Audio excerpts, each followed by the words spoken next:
Hello students, नमस्कार। Board परीक्षा की तैयारी के क्रम में आज हम आपका देखने वाले हैं पत्र लेखन या आप बोल सकते हैं आवेदन पत्र लेखन।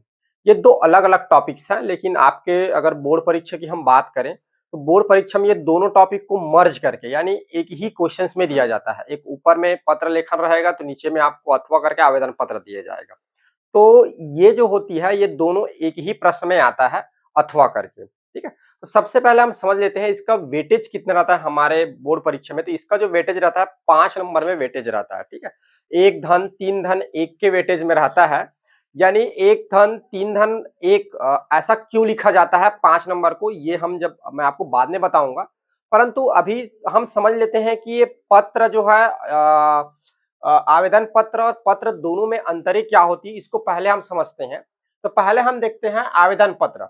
तो आवेदन पत्र क्या होता है, एक स्पेशल किसी अधिकारी को लिखने के लिए लिखा जाता है, जिसमें हमारी जो भाषा जो रहेगी औपचारिक भाषा का हम उपयोग करते हैं, जिसको हम लोग बोलते हैं कार्यालयीन भाषा, उसका हम उपयोग करते हैं।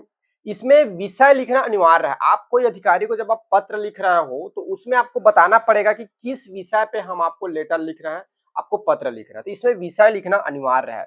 जैसे कि आप अपने स्कूलों में लिखोगे छुट्टी के लिए आवेदन पत्र, या कहीं जैसे कि किसी अधिकारी से कुछ सहयोग चाहिए, जैसे लाउड स्पीकर बंद करवाना है तो उसका सहयोग चाहिए। तो उस टाइप के जो पत्र रहते हैं जिसको हम लोग सहयोग पत्र बोलते हैं, तो उस टाइप के पत्र जो होते हैं ये हमारा कहलाता है आवेदन पत्र के श्रेणी में आता है। ठीक है, दूसरा हमारा होता है जिसको हम लोग बोलते हैं सिंपल पत्र, जिसको हम अपने रिश्तेदार, रिलेटिव, भाई बहन या अन्य रिश्तेदार को कुछ जानकारी इंफॉर्मेशन देने के लिए या कुछ धन्यवाद ज्ञापन करने के लिए हम लिखते हैं, उसको हम लोग बोलते हैं पत्र। ठीक है, इसकी जो भाषा होती है ये औपचारिक भी होता है और अनौपचारिक भी होता है। हम किसको लिख रहे हैं इस पर डिपेंड करता है। विषय जो होता है इसमें आपको विषय बताने की जरूरत नहीं है, आप किस लिए पत्र लिख रहे हैं। जब आप पत्र लिखेंगे तो उसमें आपका जो कंटेंट्स रहेगा जो आप लिखेंगे उसी में ही आपका क्या हो जाएगा, आप किस लिए उसको पत्र लिख रहे हैं वो उसमें आ जाएगा। ठीक है, तो इसमें विषय लिखने की आवश्यकता नहीं पड़ती है पत्र लेखन में, लेकिन आवेदन पत्र लेखन में विषय लिखना आवश्यक है। अब थोड़ा सा हम समझ लेते हैं कि इसमें हमारा क्या क्या कंटेंट्स रहती है, कैसे हम लिखते हैं। ठीक है, तो मैं अगर बात करूं आवेदन पत्र लेखन का, तो इसमें जो होगा आपने अपने स्कूल में आवेदन पत्र तो लिखा ही होगा छुट्टी लेने के लिए। तो आपने देखा होगा कि सबसे पहले हम लेफ्ट साइड, हालांकि मैं इसको एक क्रम में बताया हूँ, आपको मैं लिखकर भी बताऊंगा कि इसका कैसे एक पेपर में कैसे लिखा जाता है, किसका कहाँ पे क्या स्थान रहता है। ठीक है, तो हम इसमें सेवा में या प्रति लिखना जरूरी है। ठीक है, इसके माने ये होना चाहिए आवेदन पत्र में, ये कंटेंट्स होना चाहिए, प्रारूप खाने मतलब ये होना चाहिए आवेदन पत्र में, ये आपको बताना चाह रहा हूँ। तो सेवा में प्रति, उसके बाद विषय होना चाहिए, फिर महोदया या महोदय जिसके लिए आप लिख रहे हैं, उसके बाद आपका विवरण लिखेंगे, विवरण लिखने के बाद फिर धन्यवाद ज्ञापन करेंगे और लास्ट में आपको प्रार्थी या बहुवचन लिखना है। इतना कंटेंट आवेदन पत्र में होना चाहिए। पत्र की बात करें तो पत्र में सबसे ऊपर जो स्थान रहता है राइट साइड, जहां हम लिखते हैं स्थान और दिनांक लिखते हैं। उसके बाद अप्रिय, अगर आप में जो रहता है अंतिम छोर में तुम्हारा या आपका या आज्ञाकारी करके फिर वहां पे आपका नाम लिखा है। तो ये 3 कंटेंट्स रहती है इसमें, और मिनिमम जो होते हैं 5 कंटेंट जो होती है आवेदन पत्र में होता है। अब मैं बात करता हूं आपका 1 धन 3 धन 1 क्यों लिखा रहता है आपके प्रश्न में, आपका मार्किंग में। तो इसलिए लिखा रहता है, एक जो नंबर जो रहती है वो आपके ऊपर के कंटेंट्स में दिया जाता है, 3 नंबर आपके बीच के जो मैटर है, आप कैसे लिख रहे हैं पत्र को उसमें, और 1 नंबर जो रहता है आपके लास्ट के कंटेंट में, क्योंकि इसमें 3 भागों में विभाजित किया जाता है। ऊपर वाला भाग में 1 नंबर, सेवा में विषय इधर, फिर बीच में कंटेंट में 1 नंबर और नीचे में आपका जो दिनांक है या आपका तुम्हारा ये सब लिखा हुआ है, सॉरी ये प्रार्थी बहुवचन ये सब लिखा हुआ है कि नहीं, 1 नंबर इसमें रहता है। कुल मिला के 5 नंबर इसमें, और इसमें 3 इसमें सिंपल दिख रहा है, ऊपर वाले के हेडिंग लाइन में 1 नंबर रहेगा, इसमें 3 नंबर रहेगा बीच में, और एक ये लास्ट में आपका रहेगा 1 नंबर। कुल मिला के 5 नंबर रहेंगे। और आप सोच रहे होंगे कि ये टॉपिक्स हम डालेंगे तो हमको इतना मिलेगा। इसके साथ साथ बता दूं, आपने अगर टॉपिक सही लिखे हुए हैं तो आप कैसे लिख रहे हैं, उसमें आप कैसे भाषा का प्रयोग कर रहे हैं, आपके लिखने की तरीके कैसे हैं, उस पर भी निर्भर करेगा आपके ये पूरे पूरे 5 मार्क्स। ठीक है, तो आपकी भाषा हो गई और लिखने के तरीके हो गए, और आप किस तरह से लिख रहे हैं इस हिसाब से आपको फिर 5 नंबर आपको दिए जाएंगे। तो अगर ये तरीका का यूज करते हुए अ, आप लिखते हैं तो आपको 5 नंबर जो है मिलेगा। ऐसा आप देख पा रहे होंगे, मैंने आवेदन पत्र और पत्र का एक प्रारूप लिखा हुआ है कि इस तरह से लिखा जाता है, और आपके स्क्रीन पर भी प्रेजेंट हो रहा होगा। आप देख पा रहे हैं कि इस तरह से हमारा जो है पत्र आवेदन पत्र, पहले मैं बात करूंगा आवेदन पत्र की, तो इस तरह से जो है आवेदन पत्र जो है आपका लिखा जाता है।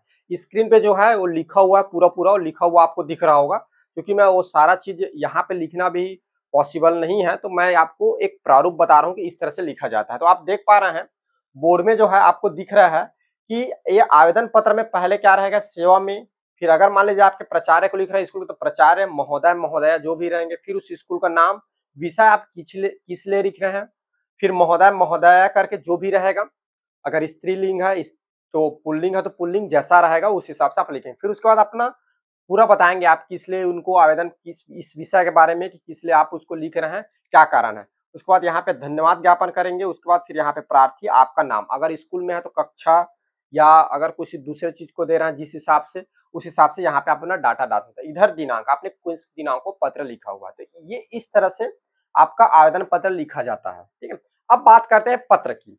तो स्क्रीन पे पूरा लिखा हुआ आप लोग को प्रेजेंट हो रहा होगा, बट यहाँ पे आप देखेंगे तो मैं छोटे फॉर्म में आपको बता रहा हूँ कि इस तरह से लिखा जाएगा। जैसे कि आप अपने पिताजी को पत्र लिख रहे हैं, तो सबसे पहले आप स्थान लिखेंगे, किस स्थान से लिख रहे हैं। जैसे कि मैं लिख रहा हूँ, मान चलो रायपुर से, और कौन से दिनांक को, 15/2/2026 को मैं लिख रहा हूँ। ठीक है, तो यहाँ लिखेंगे प्रिय पिताजी, या तो यहाँ पर आप उस पूजनीय पिताजी, अलग अलग आपका जैसा आपको इच्छा है, दोनों तरह से आप लिख सकते हैं। सादर प्रणाम, जैसे आपके सीनियर है तो उसको प्रणाम, छोटे हैं तो इसने, ऐसा आप करके वहां पे लिखेंगे। फिर आप क्या लिखना चाह रहे हैं उसको पूरा इधर डैश डैश मैंने कर दिया, पूरा आप लिखते जाएंगे लिखेंगे। ठीक है, फिर लास्ट में आपका आज्ञाकारी करके लिख सकते हैं, या तो आपका करके आप अपना यहाँ पे नाम लिख सकते हैं। तो ये जो है आपका पत्र का प्रारूप है कि इस तरह से पत्र लिखा जाता है, और ये जो है आपका आवेदन पत्र का प्रारूप है। इसमें आपको कुछ जो इंपॉर्टेंस बातें हैं आपको ध्यान रखना है, ये बात आपको मैं बता दूं। सेवा में के बाद आप जैसे कॉमा देंगे, उसके जस्ट नीचे लाइन में आपको यहां से आपको ये लिखना स्टार्ट करना है। उसके बाद जस्ट इसी की लाइन में ये आएगा, याद रखेंगे। ठीक है, महोदय, उसके बाद विषय, देखो सेवा में, ये सेवा में जहां लिखा है, विषय जो है इसी सीधे लाइन में आएगा। आपके जो मार्जिंग रहेगा ना उसमें, आपके जब कॉपी पे देखेंगे तो ये सीधे लाइन में रहेगा। फिर विषय लिखने के बाद कॉलम का चिन्ह लगा के फिर इधर फिर आप लिखेंगे। महोदय महोदया जो है ये सेवा, ये सब एक ही लाइन में आएगा। फिर याद रखेंगे ये वाली लाइन पे जो महोदय महोदय लिखने के बाद ये वाली लाइन जहां कंटेंट स्टार्ट करेंगे, वो जो होगा इस वाले सीधी लाइन में होना चाहिए, ऐसे फिर लिखाते जाएगा। फिर धन्यवाद यहाँ, ठीक है, दिनांक यहाँ और प्रार्थी यहाँ। ये बात याद रखेंगे आप जब भी आवेदन पत्र लिखेंगे। तो अब बात आती है आपका पत्र लिखने में। तो पत्र लिखने में आप ध्यान देंगे कि राइट साइड जो है आपका जो है जहां से आप लिख रहे हैं दिनांक लिखाएगा। उसके बाद इधर जो मार्जिंग वाला है ये जो रहेगा यहाँ पे प्रिय, जो ये वाला कंटेंट, फिर उसके बाद थोड़ा सा जगह देके आप चाहे तो पूरा पूरा यहाँ से भी कर सकते हैं, या थोड़ा स्पेस देके आप उधर पर लिखेंगे। और जैसे भी आप लिखेंगे पैराग्राफ, मान लीजिए 2-3 पैराग्राफ में लिखते हैं, तो पैराग्राफ का ये जो सीधी लाइन है, ये लाइन बिल्कुल सीध में होना चाहिए। पैराग्राफ स्टार्टिंग का यहाँ से हो रहा है तो यहाँ भी, यहाँ से यहाँ ऐसे। फिर उसके बाद राइट साइड आपका, फिर ये नाम आप राइट साइड इसमें लिख सकते हैं। ठीक है, ज्यादा ध्यान देना इसमें पड़ता है आपको कि कैसे लाइनों को अरेंज करना है। तो इस तरह से आप ध्यान रखेंगे ये सबको कि कहाँ कहाँ पे किसको कहाँ से लिखना है, कहाँ से आपको खत्म करनी है। ठीक है, मैंने जो आपको पत्र दिखाया और आवेदन पत्र दिखाया, उसका आपको अगर पीठ के डिस्क्रिप्शन में लिंक दिया हूं, उस लिंक से आप इसका फोटो कैप्चर्स और पीडीएफ आप प्राप्त कर सकते हैं। ठीक है, तो आज के लेक्चर में हम इतना ही देखेंगे, मिलते हैं फिर नेक्स्ट क्लास में। Thank you.